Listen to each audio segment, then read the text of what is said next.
আসসালামু আলাইকুম ওয়া রাহমাতুল্লাহি ওয়া বারাকাতুহু। প্রিয় দর্শক শ্রোতা, আজ আমি আপনাদের সামনে আপনাদের উদ্দেশ্যে করোনা ভাইরাসকে কেন্দ্র করে যে লকডাউন পরিস্থিতি চলছে এর উপরে কিছু কথা বলার জন্য উপস্থিত হয়েছি। করোনা ভাইরাস এটা আল্লাহ পাকের পক্ষ থেকে পাঠানো এক মহামারী। এই জাতীয় মহামারী যখন দেখা দেয় তখন হাদিসে পাকে কি করণীয় এ সম্পর্কে সুস্পষ্ট দিক নির্দেশনা জনাবে মুহাম্মদুর রাসূলুল্লাহ সাল্লাল্লাহু আলাইহি ওয়াসাল্লাম দিয়ে গিয়েছেন যে আক্রান্ত অঞ্চল, এই অঞ্চলে যারা সুস্থ লোক তারা সেখানে প্রবেশ করবে না, এবং আক্রান্ত অঞ্চল থেকে অসুস্থ যারা এই যারা মহামারীতে আক্রান্ত তারা সুস্থ কোনো অঞ্চলে যাবে না। তো এই ভিত্তিতে আমাদের সরকার যে লকডাউন করেছে সেটা হাদিস সম্মতই আমরা ওলামা একরামের পক্ষ থেকে বলেছি যে হাদিসের দৃষ্টিকোণ থেকে সঠিক।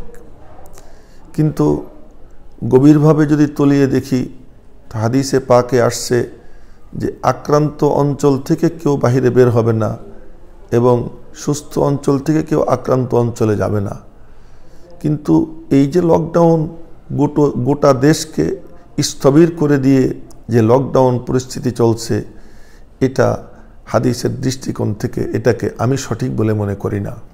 কারণ যে লকডাউন চলছে এ এক অনিশ্চিত গন্তব্যের দিকে আমরা যাচ্ছি।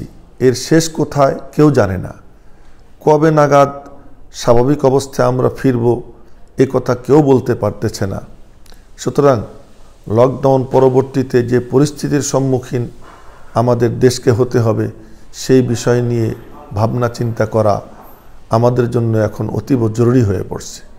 এক্ষেত্রে সবচেয়ে গুরুদায়িত্ব যার কাঁধে সে আমাদের সরকার প্রধান মাননীয় প্রধানমন্ত্রী জননেত্রী শেখ হাসিনাকে উদ্দেশ্য করে একজন দেশপ্রেমিক হিসেবে আমি দুই একটি কথা বলতে চাই। মাননীয় প্রধানমন্ত্রী, আপনি অত্যন্ত দূরদর্শী, সচেতন, বিচক্ষণ, এটা আমার বিশ্বাস, এবং আসলেও আপনি তাই। সেজন্য আপনার বলিষ্ঠ নেতৃত্বে দেশ সব দিক থেকে উন্নতির দিকে যাচ্ছে, যেজন্য আপনি সাধুবাদ পাওয়ার যোগ্য। এই করোনা ভাইরাস পরিস্থিতিতেও আপনার যে সমস্ত পদক্ষেপ, আপনার পেছনে গোটা দেশ জাতি ঐক্যবদ্ধ। কিন্তু আপনাকে আমি সবিনয়ে বলতে চাই যে এই যে লকডাউন আপনি করেছেন কি কারণে, যে আল্লাহ পাকের পক্ষ থেকে একটা ভাইরাস এসেছে, এর থেকে জাতিকে দেশকে কিভাবে রক্ষা করা যায় সেজন্য শত শত কোটি না বরং হাজার হাজার কোটি টাকার ক্ষতিকে আপনি মেনে নিয়ে এই দেশকে এবং জাতিকে বাঁচানোর জন্য এই পদক্ষেপ নিয়েছেন। কিন্তু আপনি কি একবারও ভেবে দেখেছেন, আপনি একজন মুমিন মুসলমান, আমরাও সকলে মুমিন মুসলমান। এই মুমিন মুসলমান যারা, তারা সকলে এটা বিশ্বাস করে হায়াত মৌতের মালিক আল্লাহ। এই করোনা ভাইরাসে যে কয়েকজনকে আল্লাহ পাক বাংলাদেশ থেকে মৌত দিতে চান, এটা ঠেকানোর সামর্থ্য আপনার আমার কোনো লকডাউনেরই নাই। আর যারা এই করোনা ভাইরাসে আক্রান্ত হয়ে যারা আল্লাহ পাকের পক্ষ থেকে ফয়সালা করোনা ভাইরাসে আক্রান্ত হলেও মারা যাবে না বা করোনা ভাইরাসে আক্রান্ত হবে না, কোনো অবস্থাতেই তারা করোনা ভাইরাসে আক্রান্ত হবে না, এটা আমাদের বিশ্বাস, আপনার আমার সকলের বিশ্বাস। সুতরাং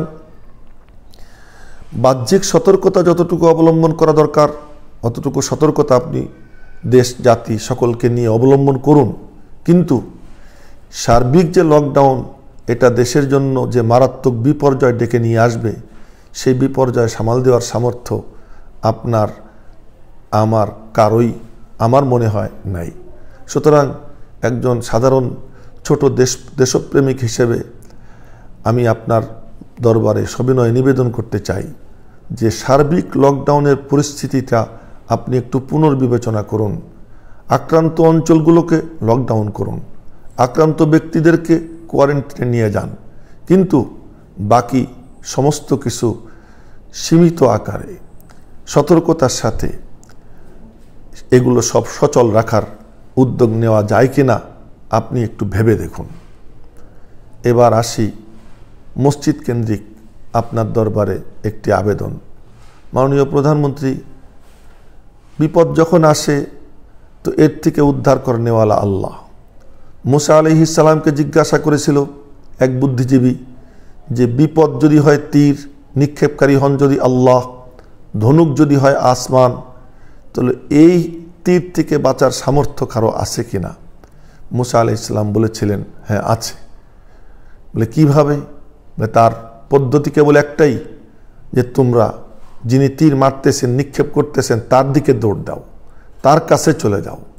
তার কাছে যাওয়ার পথ কি? বলে তার কাছে যাওয়ার পথ হলো তাকে ডাক দাও, আল্লাহ বলে ডাক দাও।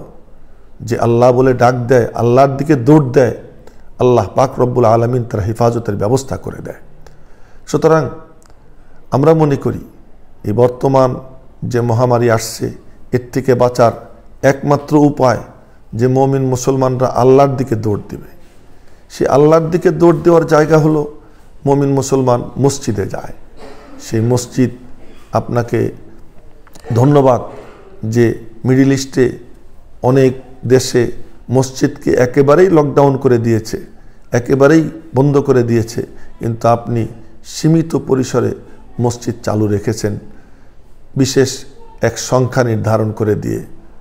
আমরা আহ্বান জানাবো, আপনার কাছে সবিনয় নিবেদন করব যে শর্ত সাপেক্ষে মসজিদগুলো এই রমজান মাসকে কেন্দ্র করে আপনি উন্মুক্ত করে দিন এবং বিশ্বাস রাখুন আল্লাহ পাকের উপর যে রমজানকে কেন্দ্র করে আল্লাহ পাক রহমতের সব দরওয়াজা যেমন খুলে দিবেন। সুতরাং আশা করি আল্লাহ তাআলা এই মানুষ যদি রমজানে মসজিদমুখী হয় তাহলে আল্লাহ পাক রব্বুল আলামিন এই বিপদ থেকে আমাদেরকে এবং গোটা বিশ্ববাসীকে পরিত্রাণ দিয়ে দিবেন। আর এক্ষেত্রে আমাদের যারা মসজিদের দায়িত্বে ওলামা একরাম আছেন, কমিটি আছেন, তারা লক্ষ্য রাখবে যে কোনো অসুস্থ ব্যক্তি, কোনো করোনায় আক্রান্ত হোক বা অশীতিপর বৃদ্ধ বা শিশু এবং জটিল রোগে আক্রান্ত বা করোনা রোগীদের সেবক যারা, এরা যাতে কেউ মসজিদে না আসে এবং মসজিদে যারা আসবে তারা যেন সতর্কতার সাথে আসে এবং একটু ফাঁক ফাঁক হয়ে দাঁড়িয়ে মসজিদে নামাজ আদায় করে, সেদিকে ইমাম এবং মসজিদ কর্তৃপক্ষ সবিশেষ দৃষ্টি দিবেন। এই আহ্বান মসজিদ কর্তৃপক্ষ এবং ইমামদের উপরে সবিনয়ে এই আহ্বান রাখতেছি। মাননীয় প্রধানমন্ত্রী, আপনি জানেন হায়াত মৌতের মালিক আল্লাহ এবং আল্লাহ পাক যাকে মারতে চান তাকে বাঁচানোর সামর্থ্য কারো নাই, আর আল্লাহ পাক যাকে রক্ষা করতে চান তাকে মারার সামর্থ্য কারো নাই। আর তার সবচেয়ে বড় প্রমাণ আপনি নিজে, যে আল্লাহ পাক আপনাকে কত ঘাত প্রতিঘাতের মোকাবেলায় আল্লাহ পাক আপনার হেফাজত করেছেন। সুতরাং মুমিন হিসেবে ঈমানের বলে বলিয়ান হয়ে আপনি এই পদক্ষেপ নিন।